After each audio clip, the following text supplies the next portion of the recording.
What up? It's your girl Mad, and welcome back to my YouTube channel. Don't forget to subscribe to my channel for more things that you can do on your own too, because if I can do it, so can you. On today's episode, I'm going to show you how to change your air cabin filter and your engine air filter.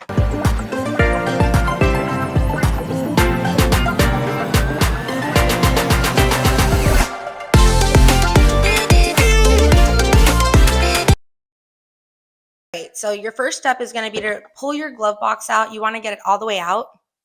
There's a napkin. And then you're going to push in the two little levers on the side and pull out your air cabin filter. So this is the old cabin filter, which is full of dog hair because I'm a 100-pound husky.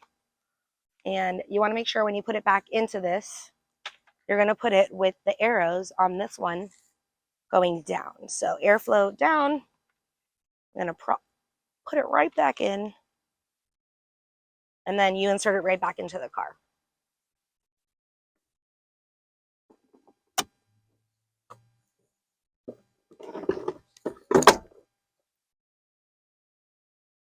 When you get to do your engine air filter, you're just going to go underneath your hood near your battery and unclip this little box.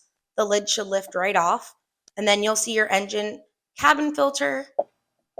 All you do is pull it right out, and you'll see how dirty it is here. Super easy to replace.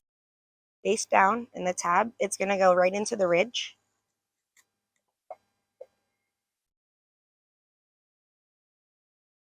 Boom. And then just cover it. Clip it right back on. And this is probably best to do when your car has been rested for a little bit so it's not too hot. So if you're tired of getting swindled at the car places because you're a girl like me and you want to do this yourself, it'll cost you like $10 each filter and maybe 5 minutes of your time, and you can do this yourself. If I can do it, so can you. Subscribe, follow, like, share, whatever. I hope you enjoyed this video. Without you, there is no me. Peace out. It's your girl Mad.